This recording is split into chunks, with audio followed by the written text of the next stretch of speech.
I arrived at Mateo's Fine Dining exactly on time, 7 p.m. sharp on Friday.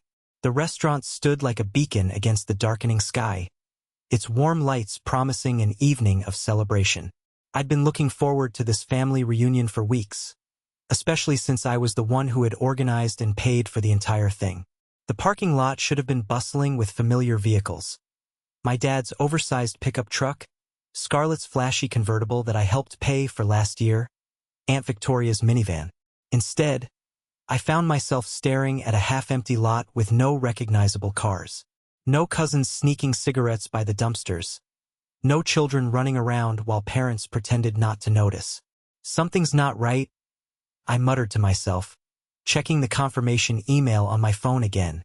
Friday, 7 p.m. Mateo's Fine Dining, private room for 16 people. I stepped inside, the cool air conditioning a stark contrast to the warm summer evening. Soft jazz played in the background, glasses clinked, and conversations hummed throughout the main dining area. But when I glanced toward the private room I'd reserved, the one that had cost me nearly $2,000 with all the special accommodations, it was dark and closed. A waitress approached, barely looking up from her notepad. "Can I help you, sir?" "Yes, I'm here for the Torres family reservation. The private room." She flipped through her list and then looked up with a slight frown. "Oh, that was last night." I blinked, certain I'd misheard her. "No, that can't be right. I made the reservation personally. For tonight. Friday at 7 o'clock. I paid the deposit myself." She tilted her head, doubt creeping into her expression. "Sir, they were definitely here last night. 16 people, a large cake. Your mother brought place cards with everyone's names. Are you sure you haven't confused the dates?" I let out a dry laugh that died before it fully escaped my lips. "No, I'm not confused." The waitress shifted uncomfortably. "Would you like to call someone?" I didn't answer her. I was already dialing my mother's number, my fingers trembling slightly. The phone rang twice before she picked up. "Hello, sweetie," Mom said, her voice unnaturally light, too casual. "Everything okay?" I stared straight ahead, my voice steady despite the storm brewing inside me. "Where is everyone?" A pause. Then that light chuckle she always used when she knew she'd messed up but wouldn't admit it. "Oh honey, that was yesterday. We thought you weren't coming. But don't worry, we'll bring you the leftovers." I froze, her words hitting me like a physical blow. "What?" She repeated it as if it were of no consequence whatsoever. "It was yesterday. We'll bring you the leftovers." I hung up without saying goodbye. No one called back. Not Mom, not Scarlett, no one. Then a text message appeared on my screen. "Scarlett. Haha, seriously, you missed it, bro? Classic. Don't worry. Saved you a dinner roll face with tears of joy." My hand was trembling, though I couldn't tell if it was from the cold air conditioning or from rage. I looked at the waitress, who was still standing there awkwardly. "They came, ate, and left?" She shrugged. "Seemed like they were having a good time." "Of course they did," I muttered. "They always do when I'm not around." I left without another word. I didn't call, didn't text, didn't post anything in the family group chat. But I didn't go home either. I sat in my car with the engine off, staring at my reflection in the windshield, thinking about the charge on my credit card, about the 10 unread messages I'd sent my mother 3 days ago confirming the time. They all knew. They just didn't care. They had made that decision together, and tomorrow I would make mine. You might think being excluded from a family dinner that you yourself paid for would be the worst part. But it wasn't. It was just the cherry on top of a bitter 5-year sundae. See, this wasn't the first time they'd left me out. It wasn't even close. It was just the first time they had the honesty not to pretend otherwise. I'd always been the last option growing up. Scarlett was the bright one, the one who just needed a little push to get started. I was the one who didn't need much. Their code for survive without affection. So we won't waste it on you. When I got my first real job, I proudly called Mom. She didn't say congratulations. She said, "Great. Now you can finally help your sister with rent." That was the beginning. 1 month's rent became a full year. Then came the bills, then her dental surgery, then car insurance. then books for her new nursing course that she dropped after one semester without ever paying me back. I paid because I thought that's what you did when you loved your family. But in my family, love only flowed in one direction. Whenever I tried to bring it up, even gently, I'd get responses like, "Stop being so selfish, we're family. Scarlett's going through a lot, you know that. You're doing better than she is. Why are you keeping score?" I wasn't keeping score. They were just refusing to see that I was drowning. I remember one night 2 years ago, I had just sent Scarlett $600 for a pet emergency. Later that same day, she posted an Instagram story. New shoes, new nails, and some guy's hand holding a champagne glass. I showed the story to Mom. She swiped past the screen, smirked and said, "You men always get so petty about money." Petty. I paid their property taxes last winter because Dad forgot and the county sent them a foreclosure notice.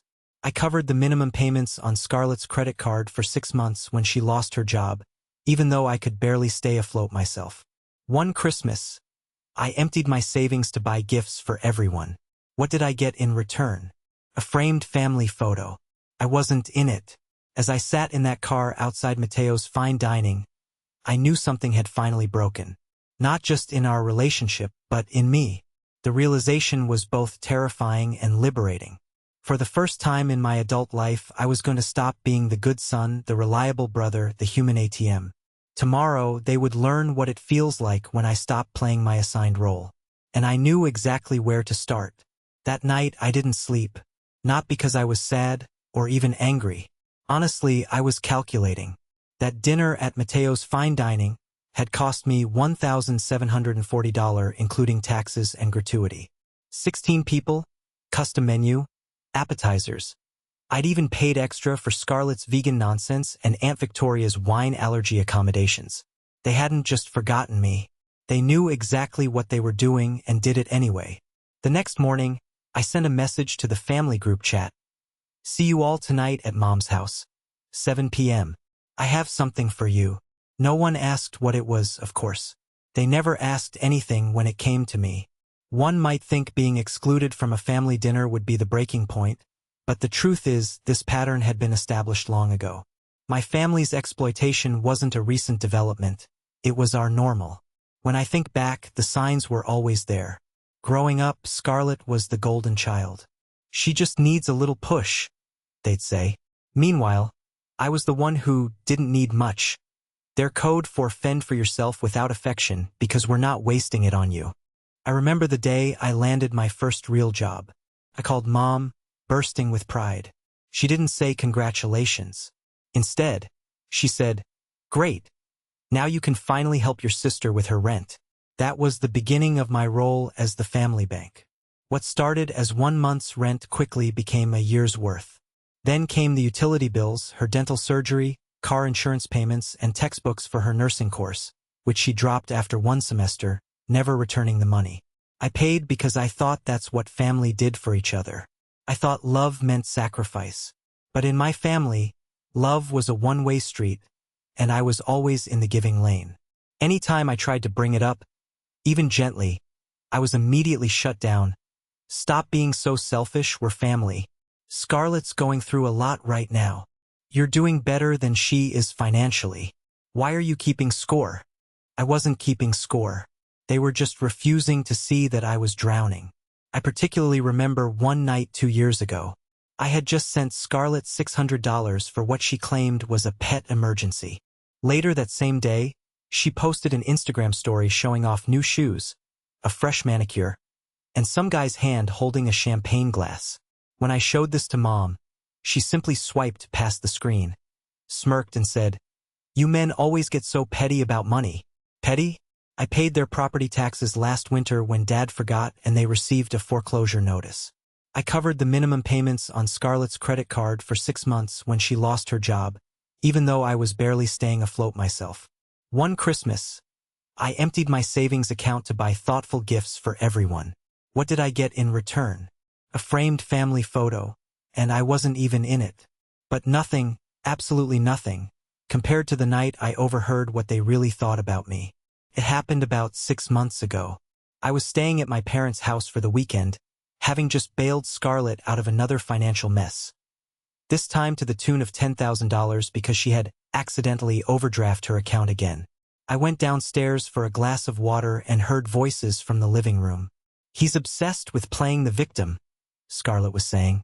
"I know," Mom replied. "Acts like he's some kind of savior just because he pays for a few things." Then Dad added with a laugh, "Let him pay. He's not going to find a wife anyway. At least this way he's good for something." I stood frozen in the hallway, unable to move. Then Scarlett added with an arrogant tone, "You know what he thinks? That without him we'd fall apart." She snorted. "Please, if he disappeared tomorrow, I wouldn't even notice." I didn't enter the living room. I went back upstairs, lay on the bed, and stared at the ceiling. The next morning, Mom made pancakes as if nothing had happened. After that night, I stopped sending money for about 2 weeks. Then I received a text from Scarlett. "Need help with rent. We'll pay you back, promise." I didn't respond. 2 days later, Mom called. "Scarlett's behind on her bills," she said. "She's going through a rough patch. You know how sensitive she is. Why are you being so cold?" "I just can't keep doing this," I replied simply. "If you're going to punish us for raising you," she snapped, "maybe we shouldn't have bothered." That broke me more than I acknowledged at the time. I sent the money later that day. And now, after all that, they had organized a family gathering without me. A dinner I paid for at a time I confirmed. When I called Mom to ask where everyone was, she had the audacity to say, "It was yesterday. We'll bring you the leftovers." Leftovers. Like I was a dog, not a son. Not a brother. Just a wallet with arms. As I sat in my car that night outside Mateo's fine dining, I didn't cry. I didn't scream. I just sat in that heavy, thick silence, thinking about every single time I had been the good one, and how much it had cost me. Tomorrow I wouldn't be the good one. Tomorrow they would learn what it feels like when I stop playing my part. And I knew exactly where to start. The next morning, as I prepared for the confrontation that was long overdue, I discovered something that made my blood run cold. While checking my credit report, something I'd started doing regularly since I began to distrust my family, I found a credit card I had never applied for. The statement showed a new iPhone purchase and a spa package that Scarlett had posted about last week, claiming it was a gift from a friend. Someone had used my identity to open a credit card. The billing address? My parents' house. That was the final straw. Not just taking advantage of my generosity, but actively stealing from me. As I gathered my documentation, I felt something I hadn't felt in years. Clarity. The fog of obligation and guilt was lifting, and for the first time, I could see my family for what they truly were. I wasn't just going to confront them about the dinner. I was going to expose everything. I arrived at my parents' house at exactly 7 p.m., carrying a large accordion folder and a sense of purpose I hadn't felt in years. The familiar driveway was packed with cars. Everyone had shown up. Of course they had. I'd mentioned I had something for them. Mom opened the door with that practiced smile of hers, the one that never quite reached her eyes. "There's my boy. We were wondering when you'd get here." I didn't return her hug. "Were you? That's interesting, considering you didn't wonder where I was yesterday." Her smile faltered momentarily before she recovered. "Oh, honey, it was just a mix-up with the dates. Come in. Everyone's waiting." The living room was full. Dad in his recliner, Scarlett sprawled across the couch scrolling through her phone, Aunt Victoria and Uncle Paul on the love seat, cousins scattered around. My cousin Caleb nodded at me from the corner, the only one who seemed genuinely pleased to see me. "Mason's here," Mom announced unnecessarily. Dad barely looked up from the TV. "About time. What's this big surprise you've got?" I placed the accordion folder on the coffee table. "I've been doing some accounting lately." Scarlett rolled her eyes. "God, is this about money again?" "You're so—" "Yes, Scarlett." I cut her off. "It's about money. Specifically, $127,843 of my money." The room went quiet. Even Dad muted the television. "That's how much I've given this family over the past 5 years." I continued, pulling out a stack of papers. I've compiled every transaction, every transfer, every loan that was never repaid. I laid out the papers methodically, bank statements, Venmo transfers, check images, all highlighted and annotated. Mason, what is this? Mom asked, her voice suddenly tight. This, I said, pointing to a particularly thick folder, is $43,000 I've given to Scarlett for emergencies that mysteriously coincided with her vacation posts on Instagram. Scarlett sat up straight. That's not fair. I was going through a rough patch. I finished for her. You've been going through a rough patch for 5 years, Scarlett. And this, I continued, pulling out another folder, is $31,000 I've paid toward Mom and Dad's property taxes and home repairs. Dad's face reddened. Now wait just a minute. No, you wait, I said firmly. I've been waiting for years. Waiting for a thank you. Waiting for someone to pay me back. Waiting to be treated like a member of this family instead of an ATM. I turned to face them all. But what happened yesterday made me realize something. You don't see me as family. You see me as a resource to be used. Mom stepped forward, her hands fluttering nervously. That's not true, sweetie. We love you. It was just a misunderstanding about the dates. A misunderstanding? I laughed without humor. I have the text messages confirming the date and time. I have the receipt showing I paid. And I have 16 family members who somehow all showed up on the wrong day, without me. The silence in the room was deafening. But that's not even the worst part, I continued, pulling out a credit card statement. This is. I placed the statement on top of the pile. Someone opened a credit card in my name. The billing address is this house. The purchases match Scarlett's recent acquisitions. Scarlett's face went pale. I don't know what you're talking about. Identity theft is a felony, Scarlett, I said quietly. It's not just taking advantage of your brother anymore. It's a crime. Dad stood up abruptly. Now hold on. I'm sure there's an explanation. There always is with you people. Isn't there? I interrupted. An explanation, an excuse, a reason why I should keep giving and giving while you take and take. Aunt Victoria cleared her throat. Mason dear, families help each other. That's what we do. Is it? I turned to her. Then why am I the only one doing the helping? Why am I the only one expected to sacrifice? And why, when I paid for a family dinner, did everyone decide to go without me? No one had an answer. I heard you all that night, I said, my voice quieter now. 6 months ago, when I was staying here after giving Scarlett that $10,000 loan. Mom's eyes widened. What are you talking about? I heard you in the living room. He's obsessed with playing the victim. Acts like he's some kind of savior. He's not going to find a wife anyway. At least this way he's good for something. I looked directly at Scarlett. If he disappeared tomorrow, I wouldn't even notice. The color drained from their faces. Well, Scarlett, I said, gathering my documentation back into the folder. You're about to find out if that's true. Dad stepped forward, his voice suddenly conciliatory. Son, we've all said things we don't mean. We're family. We stick together. No, I replied. You stick together when it benefits you. I'm just the wallet you pass around. Mom was crying now, those practiced tears she'd perfected over the years. Mason, please. We can work this out. We love you. Love isn't taking $127,843 from someone and then excluding them from a dinner they paid for, I said flatly.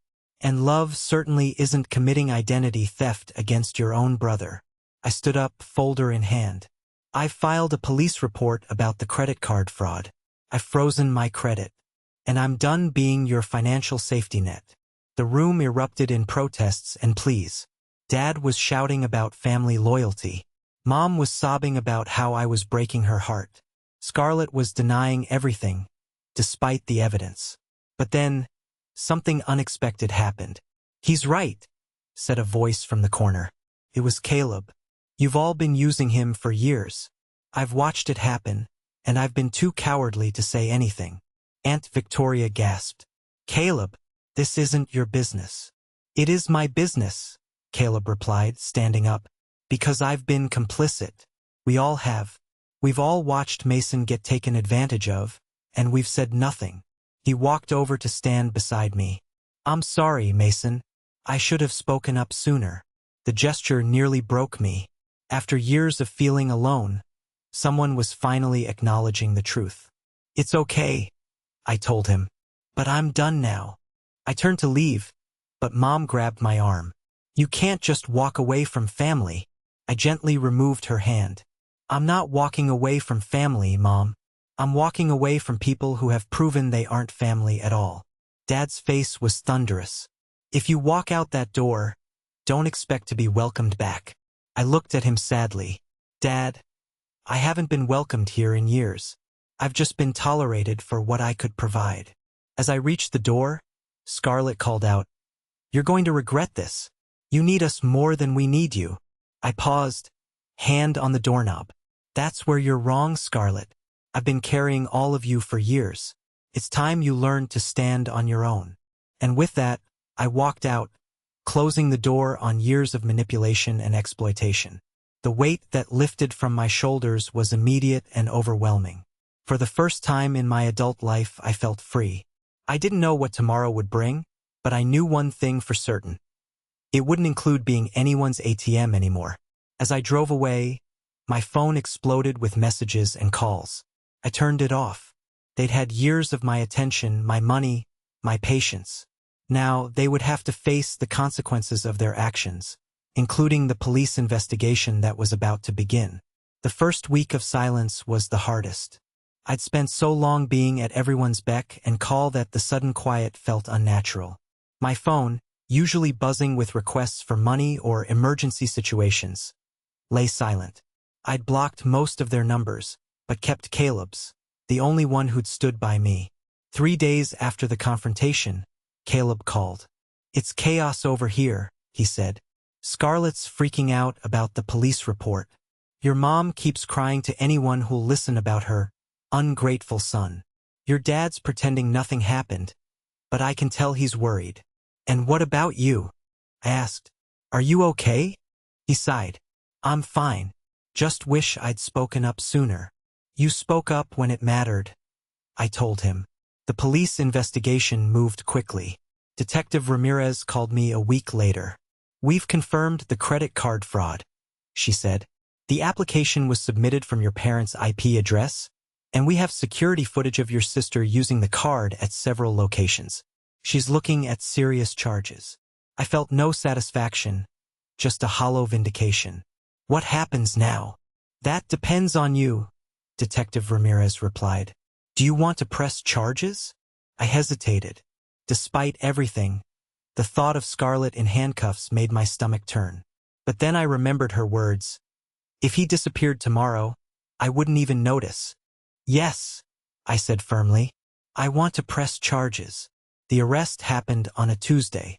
I wasn't there, but Caleb told me later that Scarlett had screamed the entire time, blaming me, blaming our parents, blaming everyone but herself.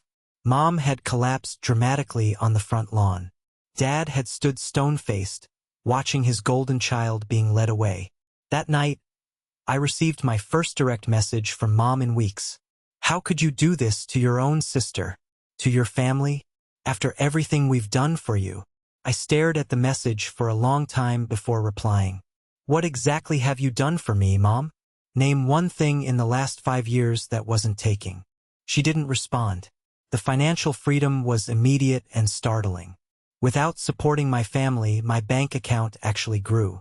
I paid off my credit card debt. I started contributing to my 401k. I even took a weekend trip to the mountains, something I'd always wanted to do but could never afford while bankrolling everyone else's lives. 2 weeks after Scarlett's arrest, she was released on bail, paid for by my parents, who had to take out a second mortgage to afford it. The irony wasn't lost on me. For years, I'd been their financial safety net. Now that I was gone, they were forced to leverage their own assets. The texts started coming in from unknown numbers. Family members I hadn't blocked who were acting as messengers for those I had. Your mother is sick with worry. Your father's blood pressure is through the roof because of this. Scarlett might go to prison. Is that what you want? I didn't respond to any of them, but I did answer when Caleb called again. "They're planning an intervention," he warned me. "They want to get you to drop the charges. They're going to ambush you at your apartment this weekend." I thanked him for the warning and made plans to be elsewhere. Sure enough, on Saturday afternoon, Caleb sent me a photo of my parents, 2 uncles, and Aunt Victoria standing outside my apartment building, looking confused and angry. A month after the confrontation, I received a formal letter from a lawyer representing Scarlett. It proposed a deal. If I dropped the criminal charges, she would acknowledge the debt and agree to a payment plan. I forwarded the letter to my own attorney without responding. "It's a start," my lawyer said, "but there's no guarantee she'll follow through, and the criminal charges are separate from any civil agreement." I thought about it for days. Part of me wanted justice, wanted Scarlett to face real consequences for once in her life. But another part, the part that had been conditioned to care for her, to fix her problems, wavered. In the end, I agreed to a modified deal. Scarlett would plead guilty to a lesser charge, serve community service instead of jail time, and sign a legally binding agreement to repay me in full, with interest. The day of her court appearance, I attended but sat in the back. It was the first time I'd seen any of my family in person since the confrontation. Mom looked thinner, Dad older. Scarlett, usually so carefully put together, seemed diminished in her conservative court attire. When she entered her plea, her voice was barely audible. The judge asked her to speak up. "Guilty," she repeated, louder this time. I felt no triumph, just a profound sadness for what our family had become, or perhaps for what it had always been, beneath the surface.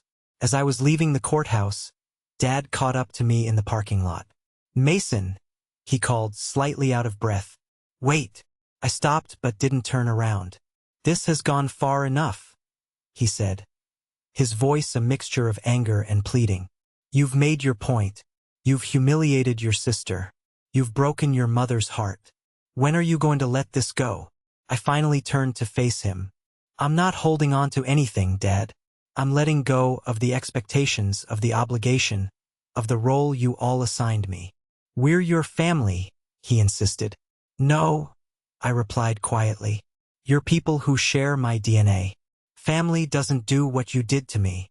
His face hardened. "So that's it? Years of relationship thrown away over money." "It was never about the money," I said. "It was about respect, about love, about being seen as a person, not a resource." He shook his head, unable or unwilling to understand. "Your mother wants to know if you're coming to Thanksgiving."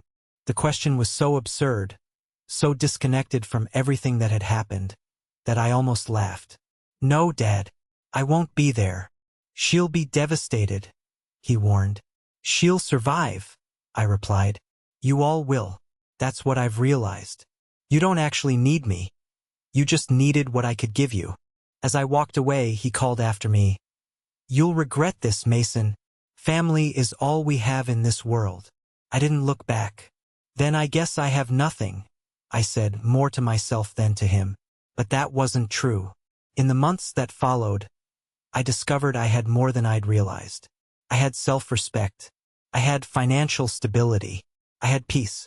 Scarlett made exactly 2 payments on her repayment plan before forgetting. My lawyer filed the appropriate motions, and her wages were garnished.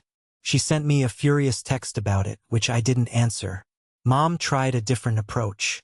On my birthday, she sent a card with a check for $500. A pittance compared to what I'd given them over the years, but clearly significant to her. "A start on paying you back," the card read. "We miss you. We're sorry." I returned the check with a note. "Keep it. Use it for therapy. Figure out why you treated your son this way." 6 months after the confrontation, I ran into Caleb at a coffee shop. He gave me a quick update. Scarlett had lost her job due to the criminal record and moved back in with our parents. Mom had joined a support group for parents of estranged children, apparently oblivious to her role in the estrangement. Dad had had a minor health scare but was recovering. "They talk about you," Caleb said. "They miss you, in their own way." "Their way was the problem," I replied. He nodded, understanding. "And you?" Are you okay? I considered the question seriously. Was I okay? I was still processing the grief of losing my family, or rather, losing the illusion of what I thought my family was. There were days when the loneliness hit hard, when I questioned my decision, when I almost picked up the phone to call mom or dad.